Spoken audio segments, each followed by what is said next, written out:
The grass on the grounds of the old Kamloops Indian Residential School swayed gently in the wind, just as it had for decades. Children once played here, or at least they were meant to. Behind the laughter that never truly rang free, behind the hollow walls of that once imposing structure, something had always felt wrong. The kind of wrong you don't speak about in polite company.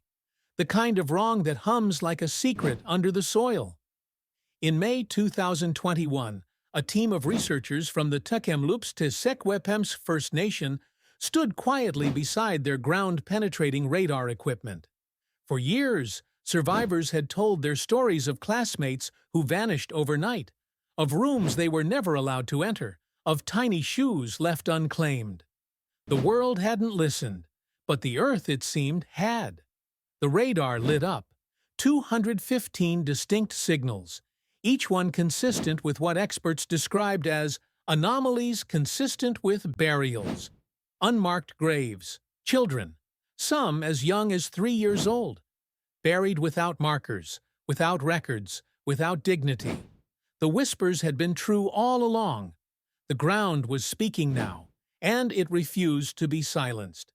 As the news broke, it rippled across Canada like a thunderclap. Flags were lowered to half-mast. Memorials of tiny shoes lined city steps, but for Indigenous communities, the grief wasn't new. It was remembered. It was inherited. And it was enraging. But how had we gotten here? How did a school run by the church, sanctioned by the government, become a place where children were hidden in death, just as they had been erased in life?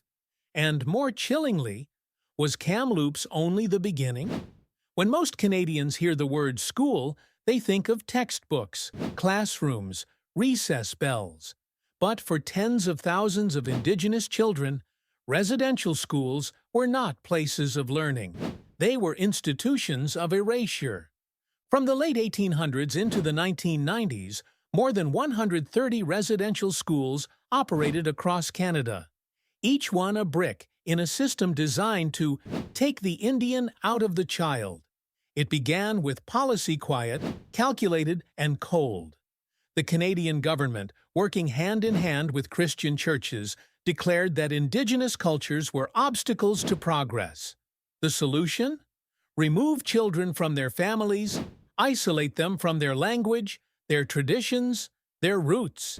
At these schools, children were stripped of their names, forced to wear uniforms, and forbidden from speaking anything but English or French. Cultural identity wasn't suppressed, it was targeted for extinction. Kamloops was just one school in this sprawling network. At its peak, it held over 500 students, most of them forcibly taken from nearby First Nations communities. Families had no choice. Parents who resisted risked arrest.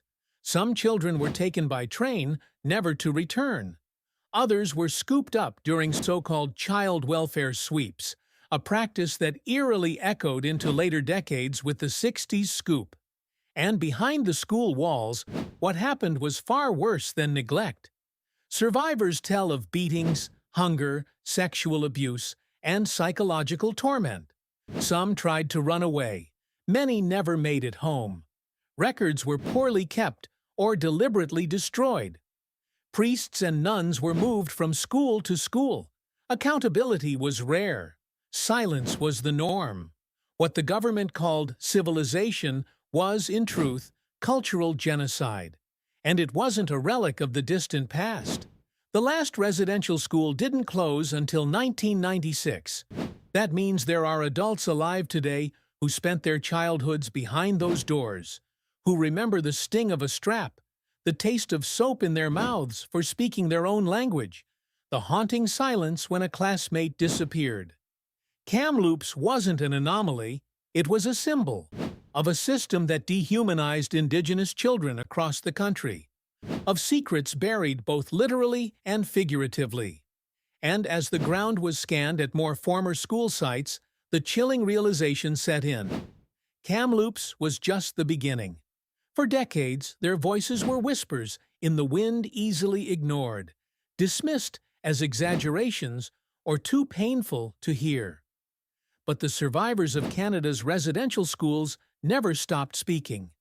They carried their stories like scars, some visible, most hidden.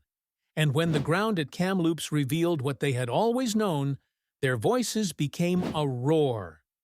To understand the full weight of what happened, you have to listen to the survivors, not just to their words, but to their pauses, their trembling breath, the way their eyes shift when the memories return. There's Elsie, who was taken from her Cree community at age 6. Her hair was cut, her name changed, her language beaten out of her. "I forgot how to say, 'I love you' in my own tongue," she once told a hearing. "And when I tried to remember, I cried, because I couldn't." There's Leonard, who was punished for trying to run away. His punishment wasn't a detention. It was days locked in a dark closet without food. "I remember the rats," he said. "They were my only company. And somehow, I was less afraid of them than the priests." Each story is unique, each one painful. But they share chilling patterns of children taken, of systemic abuse, of institutions designed not to educate, but to erase. Survivors speak of classmates who vanished, of dorm mates who were sick and never came back, of graves dug quietly in the woods behind the schools. Some couldn't speak for years, too afraid, too traumatized. Others were met with disbelief, but the Truth and Reconciliation Commission, established in 2008, changed that. For 6 years, it gathered testimonies from over 6,000 survivors. The resulting report, called What Happened by its True Name, Cultural Genocide. And the truth didn't just come in stories, it came in trauma, intergenerational, widespread.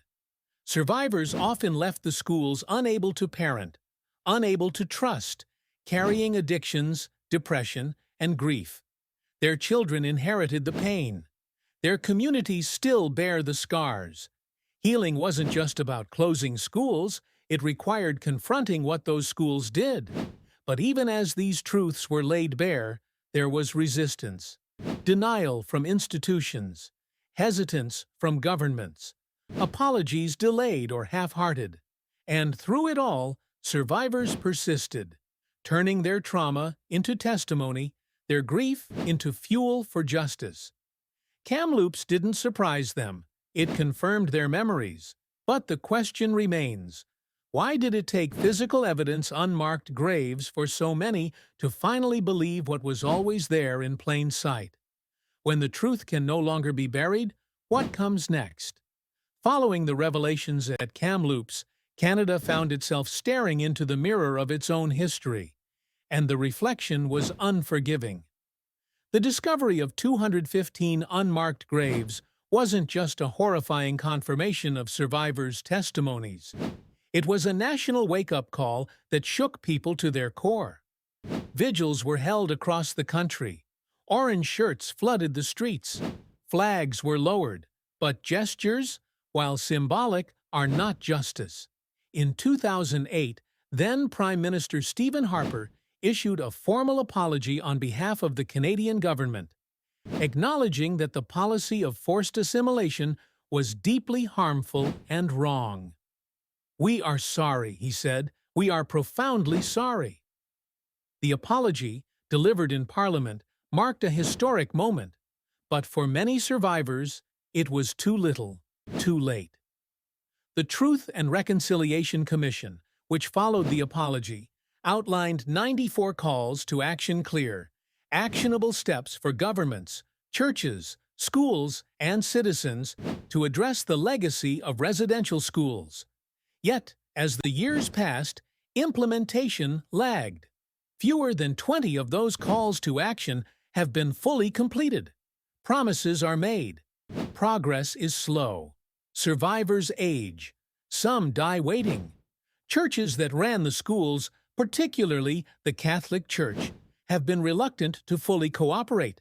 Some dioceses refuse to release records. Others minimize their roles.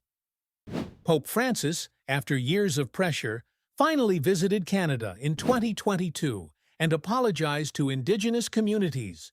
But even that was met with mixed emotions. Many appreciated the recognition.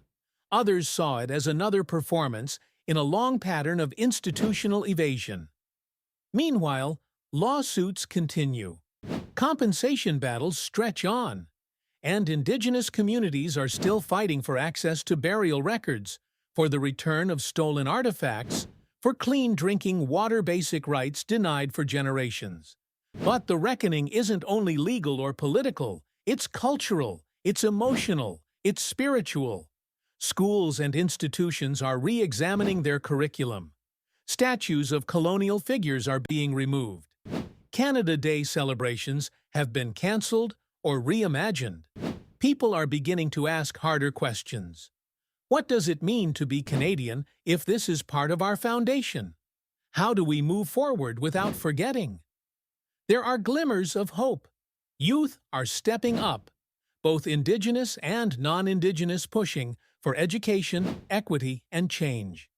Artists, filmmakers, and musicians are reclaiming the narrative. Languages once silenced are being spoken again.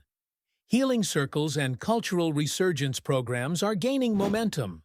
But the road is long, and the weight of history is heavy, because reckoning is not a single moment. It's a process, one that demands more than words. It demands truth, humility, and above all, action. Still, one question haunts the nation. After Kamloops, how many more graves lie beneath the surface, waiting to be found? Beneath the soil of old schoolyards and forgotten buildings lie stories that were never meant to be told until now. The discovery of unmarked graves in Kamloops was not an isolated tragedy. In the months and years that followed, similar revelations emerged across the country. 751 graves near the Marieville Indian Residential School in Saskatchewan. Over 100 near the former St. Joseph's Mission in Williams Lake, British Columbia. More than 100 at the Cooper Island Industrial School. These are not just numbers. They are children, daughters, sons, sisters, brothers, taken from their homes and never returned. Ground-penetrating radar, community-led investigations, and survivor testimony are uncovering truths long denied. But the deeper the dig, the more we unearth, not only bodies, but silence, complicity, and a system designed to erase. These graves are evidence. They defy generations of denial. They validate the cries of survivors who were once ignored or disbelieved. And they raise haunting questions. Why were so many children never documented? Why were families not informed of deaths? Why were bodies not returned home? For many Indigenous communities, the process of identifying remains is deeply personal and deeply painful. It involves intergenerational trauma, spiritual ceremony, and the delicate balance between reclaiming history and reliving it. In some cases, communities choose not to disturb the graves. In others, they pursue exhumation, DNA testing, and forensic analysis. But all are seeking something more than truth. They are seeking peace. These discoveries also force Canadians to confront a moral reckoning. How can a country built on the ideals of peacekeeping and multiculturalism reconcile with the knowledge that its very foundation involved the systemic destruction of Indigenous cultures? The children buried in unmarked graves are not relics of the past. Their stories, though silenced for decades, are echoing louder than ever in classrooms, courtrooms, and conversations. And those echoes are changing Canada. Today, school curriculums are beginning to include residential school history, though implementation varies. Statues of colonial leaders are being re-evaluated, and in some cases removed. Land acknowledgements have become more common at public events. The orange shirt, once a symbol of one survivor's story, has become a national emblem of remembrance. But remembrance alone is not justice. The future depends on more than apology. It requires accountability. It demands that we listen to survivors, not as relics of trauma, but as knowledge keepers. It calls for full implementation of the Truth and Reconciliation Commission's calls to action. It insists that churches and governments do more: release every record, fund every search, and support every healing process. And, perhaps most importantly, it challenges every Canadian to ask themselves, what am I doing to ensure this never happens again? Because the legacy of residential schools is not just a dark chapter, it is an unfinished story, one that still shapes our systems, our identities, and our responsibilities. The children beneath the ground are asking us not just to remember, but to act, to honor their names, even if we don't yet know them all, to change the systems that allowed their erasure, and to ensure that in the Canada we build from here, every child truly does matter.